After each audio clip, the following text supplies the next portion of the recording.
उपचुनाव में प्रचार के लिए सपा के स्टार प्रचारकों की लिस्ट जारी हो गई है। स्टार प्रचारकों में अखिलेश यादव, शिवपाल यादव का नाम शामिल है। नरेश उत्तम पटेल, स्वामी प्रसाद मौर्य भी स्टार प्रचारकों की लिस्ट में शामिल है। स्टार प्रचारकों की लिस्ट में कुल 16 नाम शामिल किए गए हैं जो उपचुनाव के लिए मैदान में उतरेंगे और प्रचार करते हुए नजर आएंगे। इस लिस्ट में अखिलेश यादव के साथ साथ ही शिवपाल यादव का नाम भी है और साथ ही नरेश उत्तम पटेल है। स्वामी प्रसाद मौर्य भी प्रचार करते हुए नजर आने वाले हैं। इन्हीं के साथ बताया जा रहा है 16 ऐसे नाम हैं जिन्हें इस लिस्ट में शामिल किया गया है। तो उपचुनाव के लिए यहाँ पर सपा के स्टार प्रचारकों की लिस्ट जारी हो चुकी है। ये लिस्ट आपके टीवी स्क्रीन पर। स्टार प्रचारकों में अखिलेश यादव, शिवपाल यादव का नाम शामिल है। इसमें नरेश उत्तम पटेल है, स्वामी प्रसाद मौर्य हैं जो उपचुनाव के लिए प्रचार करते हुए नजर आने वाले हैं। तो उपचुनाव का ये घमासान और यहाँ पर सपा ने अपने दिग्गज नेताओं को उतार दिया है मैदान में और ये सभी प्रचार करते हुए नजर आएंगे, संपर्क करते हुए लोगों के साथ। अपना दल एस ने अपने प्रत्याशियों के नाम घोषित कर दिए हैं। 96 से रिंकी कौर और स्वार से शफीक अहमद को उम्मीदवार बनाया गया है। अपना दल एस के उम्मीदवार आज अपना नामांकन दाखिल करेंगे। 96 सीट पर खुद केंद्रीय मंत्री अनुप्रिया पटेल नामांकन में मौजूद रहेंगी, जबकि स्वार सीट पर नामांकन के दौरान कैबिनेट मंत्री आशीष पटेल पहुंच सकते हैं। वहीं समाजवादी पार्टी आज अपने प्रत्याशी के नाम का ऐलान कर सकती है। तो सपा ने अभी तक अपने प्रत्याशी के नाम का ऐलान नहीं किया है और उम्मीद जताई जा रही है कि आज सपा अपने प्रत्याशी का ऐलान कर सकती है। तो ये इस वक्त की बड़ी खबर है। अपना दल एस ने अपने प्रत्याशियों के नाम घोषित कर दिए हैं। 96 से रिंकी कौर को मैदान में उतारा है तो स्वार सीट से शफीक अहमद को अपना उम्मीदवार बनाया है। अपना दल एस ने अपना दल एस के उम्मीदवार आज अपना नामांकन दाखिल करने जा रहे हैं और उनके साथ इस दौरान 96 सीट पर खुद केंद्रीय मंत्री अनुप्रिया पटेल मौजूद रहने वाली है नामांकन के दौरान। वहीं अगर स्वार सीट की बात की जाए तो यहाँ पर नामांकन के दौरान प्रत्याशी के साथ कैबिनेट मंत्री आशीष पटेल भी पहुंच सकते हैं। ये जानकारी इस वक्त सामने आ रही है। तो अपना दल एस के प्रत्याशी यहाँ पर घोषित हो चुकी हैं दोनों ही सीटों पर। अब इंतजार है सपा के प्रत्याशियों के ऐलान का, क्योंकि सपा ने अभी तक इस सीट पर अपना प्रत्याशी नहीं उतारा है और उम्मीद जताई जा रही है कि आज सपा अपने प्रत्याशी का ऐलान कर सकती है। शफीक अहमद स्वार से इन्हें उम्मीदवार यहाँ पर बनाया गया है। उनकी तस्वीर इस वक्त आप देख रहे हैं। तो उपचुनाव के लिए नाम की घोषणा अपना दल एस की तरफ से कर दी गई है। प्रत्याशी के यहाँ पर घोषित कर दिए गए हैं। तो अपना दल एस जो कि बीजेपी के साथ गठबंधन में और यहाँ पर उपचुनाव के लिए प्रत्याशियों को घोषणा कर दी गई है। अपना दल एस के उम्मीदवार आज अपना नामांकन दाखिल भी करने वाले हैं। 96 सीट पर खुद केंद्रीय मंत्री पहुंचने वाली है। अनुप्रिया पटेल नामांकन में प्रत्याशी के साथ यहाँ पर मौजूद रहने वाली है। जबकि स्वार सीट की बात की जाए तो यहाँ पर नामांकन के दौरान कैबिनेट मंत्री आशीष पटेल मौजूद रहेंगे, वहां पर खुद वो पहुंचेंगे। शफीक अहमद के साथ वहां पर मौजूद रहने वाले हैं। तो वहीं 96 से रिंकी कौर जो कि अपना नामांकन भरने के लिए पहुंचेंगे, उनके साथ अनुप्रिया पटेल वहां पर मौजूद रहने वाली है। तो दो बड़े मंत्री उनके साथ वहां पर मौजूद और अपना दल एस ने अपने प्रत्याशियों के नाम का ऐलान कर दिया है। पहले 96 सीट से रिंकी कौर को उतारा गया था मैदान में और उसके बाद इंतजार था कि स्वार सीट से किसका नाम सामने किया जाएगा। तो स्वार से शफीक अहमद को उम्मीदवार बनाया। अनुभव शुक्ला मेरे सहयोगी मेरे साथ जुड़ चुके हैं अधिक जानकारी के साथ। अनुभव, इंतजार हो रहा था उपचुनाव पर कि कब यहाँ पर नाम की घोषणा की जाएगी अपना दल एस की तरफ से, लेकिन अपना दल एस ने तो दोनों ही सीटों पर प्रत्याशियों की घोषणा कर दी है। अब सपा की तरफ से कब तक की जाएगी, क्या जानकारी मिल पा रही है? देखिए, ये उत्तर प्रदेश में जो विधानसभा की 2 सीटें हैं, स्वार की है और मिर्जापुर की 96 सीट है। यहाँ पर बाई इलेक्शन होना है। 10 तारीख को वोट डाले जाएंगे, 10 मई को, और आज नामांकन का आखिरी दिन है। नामांकन का आखिरी दिन है। अपना दल ने पहले कहा था कि रिंकी कौर 96 सीट पर लड़ेंगी और स्वार सीट पर कौन लड़ेगा ये अभी तय नहीं था, लेकिन कल देर रात अपना दल ने दोनों कैंडिडेट के नाम घोषित कर दिए। रफीक को वहाँ पे कह रहे हैं कि वो कैंडिडेट होंगे स्वार में, और साथ ही साथ जिस तरीके से आप देखिए कि जो 96 की सीट थी, चूँकि राहुल कोल के निधन से खाली हुई, वो अपना दल एस के विधायक थे, तो उनकी पत्नी रिंकी कोल को वहाँ पर कैंडिडेट बनाया है। पर सवाल ये है कि समाजवादी पार्टी स्वार में किसे लड़ाएगी। आज नामांकन का आखिरी दिन है और आखिरी दिन तक अभी कैंडिडेट के नाम की घोषणा नहीं हुई है। 96 सीट पर तो समाजवादी पार्टी ने ठीक है जरूर कीर्ति कोल के नाम की घोषणा कर दी है, और कीर्ति कोल, आपको याद होगा जब विधान परिषद के चुनाव हो रहे थे तब कीर्ति कोल का नामांकन कराया था, लेकिन कीर्ति कोल की उम्र थी नहीं कि वो विधान परिषद पहुंच पाए। तब भी बहुत हम क्या सवाल उठे थे समाजवादी पार्टी पर। अब जब 96 सीट पर उपचुनाव हो रहा है तो कीर्ति कीर्ति कोल को तो वहाँ पर तो उम्मीदवार बना दिया है, कीर्ति कोल तो नामांकन भी पहले कर दिया, लेकिन स्वार सीट बहुत महत्वपूर्ण है इसलिए कि वो अब्दुल्ला आजम की सदस्यता जाने के बाद वो सीट खाली हुई है और अभी तक वहाँ पर समाजवादी पार्टी का उम्मीदवार कौन होगा, आखिरी दिन है आज, अभी तक पता नहीं है। अब आजम खां की तरफ से कोई नाम बताए गए, नहीं बताए गए, क्यों उन्होंने किसी का नाम नहीं आगे बढ़ाया, क्योंकि समाजवादी पार्टी अखिलेश यादव वहाँ जब भी कोई चुनाव होते हैं बिना आजम खां की सहमति के कोई भी कैंडिडेट उतारा नहीं जाता। यह हमने देखा जब लोकसभा के उपचुनाव हुए तब भी, और जब विधानसभा के खुद आजम खां की सीट पर चुनाव हुए तब भी यही हुआ। पर इस बार स्वार सीट पर अभी तक समाजवादी पार्टी ने कैंडिडेट के नाम की घोषणा नहीं की है, या हम कहें कि कैंडिडेट तय ही नहीं है कि कौन वहाँ चुनाव लड़ेगा। आज आखिरी दिन है, तो क्या ऐसा है क्या कि आजम खां की तरफ से कोई नाम नहीं भेजा गया और समाजवादी पार्टी इंतजार करती रही। अब समाजवादी पार्टी ऐसा तो नहीं करेगी कि अपना दल और बीजेपी गठबंधन को कोई वॉकओवर दे दे, अपना कैंडिडेट ना उतारे।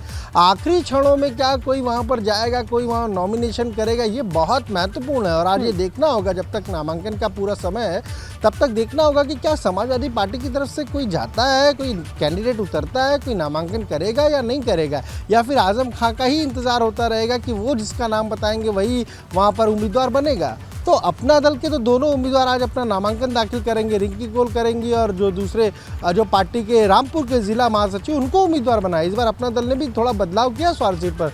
पहले जो है हमजा को 2022 के विधानसभा चुनाव में उम्मीदवार बनाया था, पर इस बार थोड़ा चेंजेस किए हैं, अपने कैंडिडेट को बदला है। तो बीजेपी की तो कोशिश है अपना दल के साथ मिलकर इस सीट पर लड़ रही है कि कैसे यहाँ पर जीत हासिल की जाए, पर समाजवादी पार्टी में क्या कन्फ्यूज़न है, क्यों कन्फ्यूज़न है, ये बहुत बड़ा सवाल है।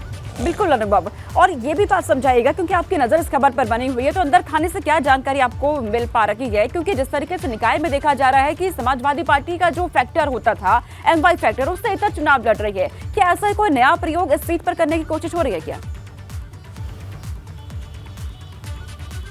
देखिए, ये जिस तरीके से निकाय चुनाव में, और अगर हम कहें कि समाजवादी पार्टी ने इस बार जो फोकस किया है वो सभी समाज के लोगों को टिकट देने में किया है। एमवाई फैक्टर उसका हमने विधानसभा चुनाव में देखा, अन्य चुनाव भी देखा, पर आप ये सोचिए कि 17 नगर निगम है उत्तर प्रदेश में, और पहले किसी भी नगर निगम की मेयर की सीट पर समाजवादी पार्टी ने कोई यादव कैंडिडेट नहीं उतारा था।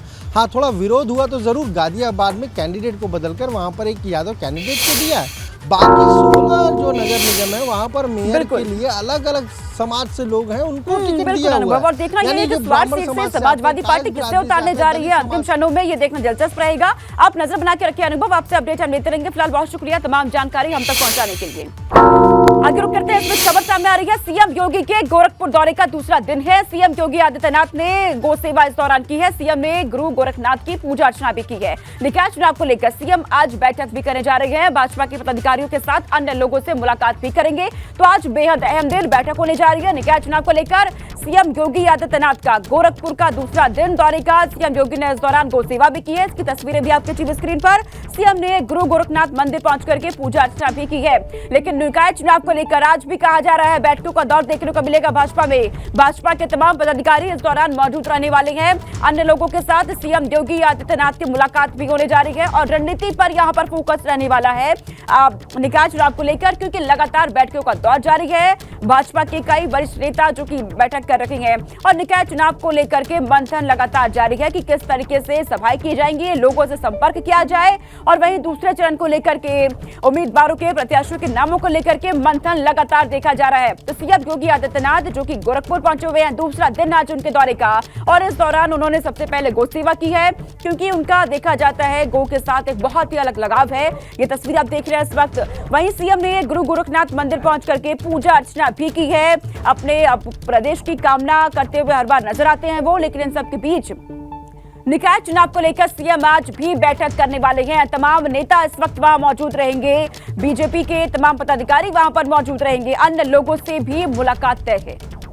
नीरज मेरे साथ जुड़ चुके हैं गोरखपुर से इस खबर पर अधिक जानकारी के साथ। नीरज, जानकारी दीजिएगा कि आज भी सीएम योगी आदित्यनाथ की बैठक होने वाली है। इस बैठक में क्या कुछ खास रहने वाला है, किन बातों पर फोकस रहेगा? जी बिल्कुल, तापमान बढ़ रहा है और उसके साथ ही सियासी पारा भी चढ़ता जा रहा है, और यही वजह है कि मुख्यमंत्री योगी आदित्यनाथ निकाय चुनाव को ध्यान में रखते हुए गोरखपुर के दौरे पर पहुंचे। आज दूसरा दिन है। आज भी जो भाजपा के वरिष्ठ पदाधिकारी हैं, व्यापारी वर्ग है, गणमान्य लोग हैं, उनसे मंदिर में ही मुलाकात करेंगे, बैठक करेंगे और जो रणनीति होगी उस पर भी चर्चा होगी कि किस तरह से, चूँकि पिछली बार अगर बात करें गोरखपुर नगर निगम की बात करें तो कुल 70 वार्डों में 27 सीटें भाजपा के खाते में आई थी। तो ये महत्वपूर्ण हो जाता है कि किस तरह से जो बहुमत है वो प्राप्त करना है।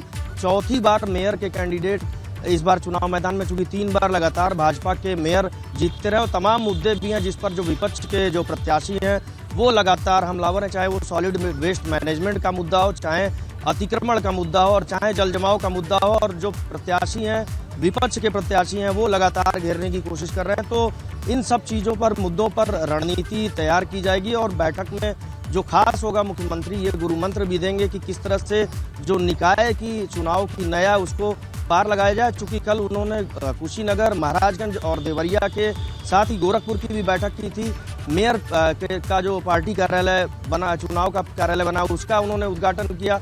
वहाँ भी तमाम लोगों से उन्होंने मुलाकात की और आज चूँकि उनकी दिनचर्या जो होती है पूजा पाठ के साथ शुरू हुई, गौशाला में वो गए हैं, लेकिन अभी गणमान्य लोगों से मिलेंगे, व्यापारियों से मिलेंगे, भाजपा के पदाधिकारियों से मिलकर रणनीति जो खाका है, जो वरिष्ठ पदाधिकारी हैं, चूंकि रवि किशन भी गोरखपुर है, सांसद है गोरखपुर के, वो भी मुलाकात कर सकते हैं। बिल्कुल, तो इस बैठक में रणनीति बनाई जाएगी, आगे को लेकर के मंथन किया जाएगा, खाका यहाँ पर तैयार किया जाएगा। बहुत शुक्रिया नीरज श्रीवास्तव तमाम जानकारी हम तक पहुंचाने के लिए।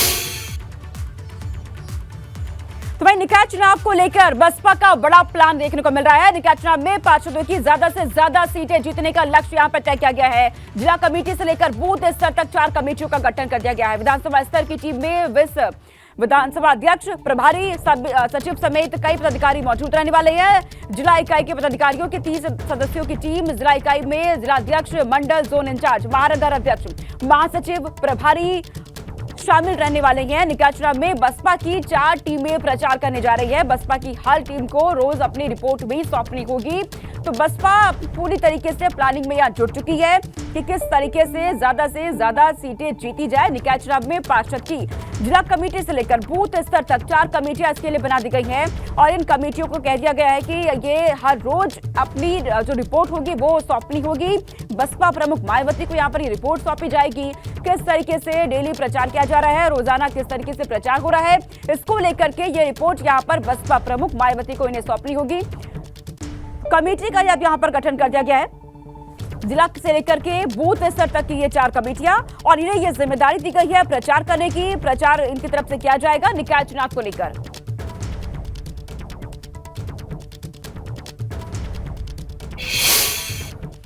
और इस बीच बिजनौर से खबर सामने आ रही है। बिजनौर में खेत में खड़ी गेहूं की फसल में आग लग गई है। ट्रैक्टर में शॉर्ट सर्किट से गेहूं की फसल में आग लग गई। आग लगने से 20 बीघे गेहूं की फसल जलकर राख हो गई है। काफी मशक्कत के बाद आग पर यहां काबू पाया गया। तो बिजनौर से एक खबर है जहां खेत में खड़ी गेहूं की फसल में भीषण आग लग गई है। ट्रैक्टर में शॉर्ट सर्किट से बताया जा रहा है गेहूं की फसल में आग लगी। आग लगने से 20 बीघा गेहूं की फसल जल करके यहाँ राख हो गई है। तस्वीरें भी आपके सामने हैं कि कैसे पूरी की पूरी फसल यहाँ पर जल गई। धुएं का गुबार आप ये देखिए कैसे निकल रखा है और इससे हालांकि किसान की चिंताएं भी बढ़ गई है क्योंकि अचानक से जैसे यहाँ पर आग लगी है, शॉर्ट सर्किट बताया जा रहा है होने से उससे 20 बीघा गेहूं की फसल जल करके खाक हो गई है। हालांकि काफी मशक्कत यहाँ पर करनी पड़ी, उसके बाद आग पर काबू पा लिया गया है, लेकिन 20 बीघा फसल जल करके किसान की यहाँ पर आग हो गई है। जानकारी ये मिल रही है कि ट्रैक्टर में शॉर्ट सर्किट हुआ था, इसके बाद गेहूं की फसल में ये आग लगी। खबर सामने आ रही है कानपुर से। कानपुर देहात में दबंगों ने एक बुजुर्ग की पिटाई कर दी है। 2 परिवारों के विवाद में बुजुर्ग को बीच सड़क पर चप्पलों से पीटा गया। 70 साल की बुजुर्ग की बेरहमी से पिटाई कर दी गई। पंचम लाल नाम के युवक और उसके घर की महिलाओं पर मारपीट का आरोप है। बीच सड़क पर पिटाई का ये वीडियो सिकंदरा थाना क्षेत्र के जमवाड़ा गांव का है। ये वीडियो आप देखिए, एक बुजुर्ग की यहाँ पर पिटाई की जा रही है। 2 परिवारों का विवाद होता है और विवाद इतना बढ़ गया कि बुजुर्ग को बीच सड़क पर चप्पलों से यहाँ पर पीट दिया गया। आसपास जो भी लोग आपको इसमें नजर आ रहे हैं वीडियो में, हर कोई यहाँ पर बुजुर्ग को पीटता हुआ नजर आया। हालांकि बीच बचाव में कोई यहाँ पर नहीं पहुंचा। 70 साल के बुजुर्ग की बेरहमी से यहाँ पर पिटाई कर दी गई है। पंचम लाल नाम की इस युवक के और उसके परिवार की महिलाओं पर भी मारपीट का आरोप यहाँ पर लग रहा है। हालांकि महिलाएं भी इसमें नजर आ रही हैं कि महिलाओं की तरफ से भी बुजुर्ग पर के साथ यहाँ पर मारपीट की गई है। कुछ युवक आप देखिए एक बुजुर्ग के साथ बीच सड़क पर मारपीट कर रहे हैं। किसी बात को लेकर विवाद, और विवाद इतना बढ़ गया कि एक बुजुर्ग की बीच सड़क पर बेरहमी से यहां पर पिटाई कर दी गई।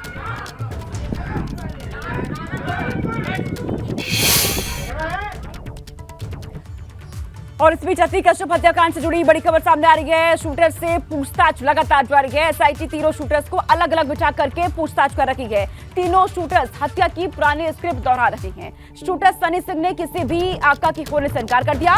दिल्ली के गोपीगंज से हथियार मिलने की बात कबूली है। इस बीच पूछताछ में बताया कि लॉरेंस बिश्नोई जैसा बनना चाहता था। सनी ने बताया मरना नहीं चाहता था, इसलिए पुलिस पर गोली नहीं चलाई, मरने से बचने के लिए ही सरेंडर कर दिया। पूछताछ में बताया कि डर को भगाने के लिए जय श्री राम के नारे वहां पर लगाए। एसआईटी इसके बाद तीनों आरोपियों को आमने सामने बिठा करके भी पूछताछ करने वाली है। आपको बता दें कि एसआईटी अतीक और अशरफ की हत्या के मोटिव को जानने की कोशिश में यहां लगी हुई है, और यही वजह है कि पूछताछ लगातार जारी है। एसआईटी आज क्राइम सीन का रिकग्निशन भी करने जा रही है, ये भी जानकारी है, और कुछ अन्य जगहों पर भी आरोपियों को लेकर के जा सकती है। तो पूछताछ लगातार जारी है, लेकिन कहा जा रहा है कि इस पूछताछ में तीनों शूटर्स अपनी पुराने स्क्रिप्ट को ही दोहरा रखे हैं। वही पुरानी बातें वो बता रहे हैं कि हमने यहाँ पर अपना डर बनाने के लिए, लॉरेंस बिश्नोई जैसा बनने के लिए इस वारदात को अंजाम दिया। तो अतीक अशरफ हत्याकांड में शूटर्स से पूछताछ लगातार जारी है।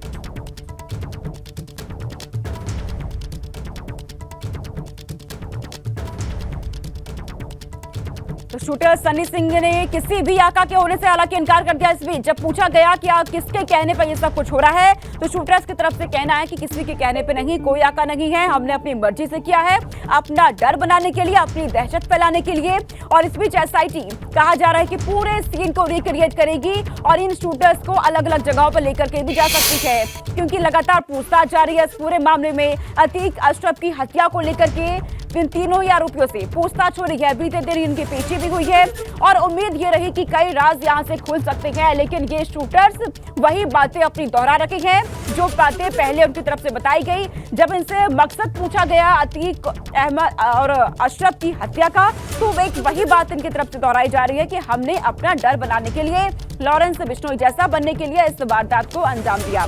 तो ये तीन शूटर्स जिन्होंने अतीक अहमद अशरफ की हत्या की थी, उसके बाद वहां पे सरेंडर भी कर दिया, और अब एसआईटी इनसे पूछताछ कर रही है।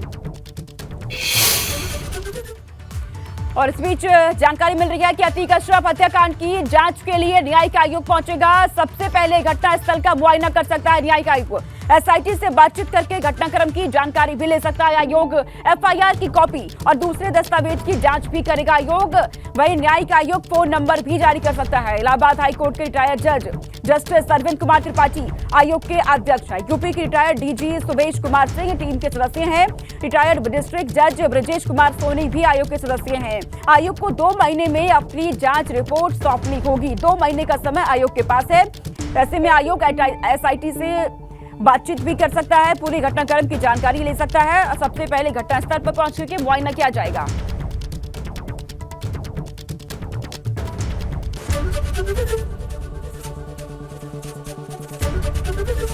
एबीपी गंगा, खबर आपकी, जुबान आपकी।